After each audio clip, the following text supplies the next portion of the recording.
Stretch your stamps by using them to create your own background papers.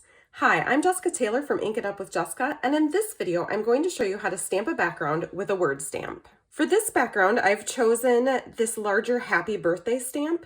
The larger your stamp, the faster it will be to create your own background. I love the tone-on-tone look, so this is Coastal Cabana ink on Coastal Cabana cardstock, but you can choose any colors that you like. You may want to stamp a sample on a scrap of cardstock to make sure that you like the look of the color ink you chose on whatever color of cardstock you chose.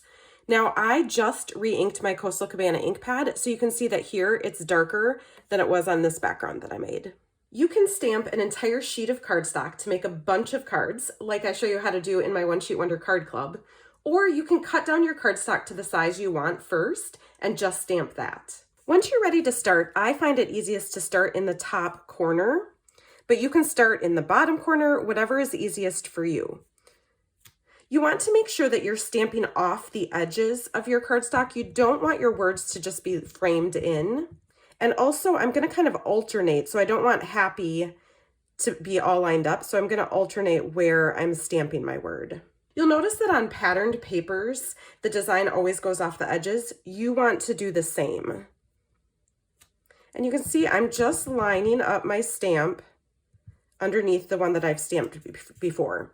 If you have a hard time keeping it lined up straight, you might want to use just a piece of paper as a guide.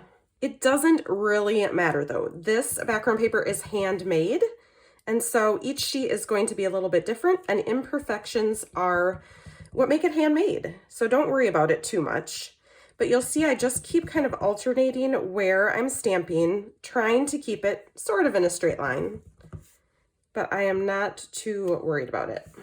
And then you're just going to go all the way across your piece of paper until you get to the other edge. Once you've stamped all of your background words, you might notice that you have some empty spots or some unstraight lines or some imperfections where maybe you caught the edge of your stamp. That happened to me on this one. Since after I made this one, I actually cut down my stamp because it had a lot of like blank rubber around the edges of it. So I just cut that extra rubber off, and this time I didn't catch any edges. But if you do and you want to kind of fill in or cover some imperfections, splatter stamps are great for that. So this is just a splatter stamp. You can stamp it full strength, or because this is a little bit darker this time, I'm going to stamp it off on my grid paper and then stamp it on. So it'll just be a little bit lighter. So I'm just going to use this to fill in some spots on my background. The key is to not overthink it. Once you're done stamping your background, if you still have an obvious kind of mistake, if you will, or smudge that you want to cover up, that's where you're going to put your main image or an embellishment, so you can easily cover that up. One saying I really like is that there are no mistakes in stamping. There's only opportunities for creativity.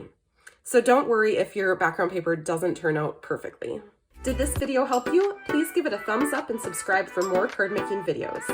Now grab a word stamp and stamp a background for your next card. Happy stamping!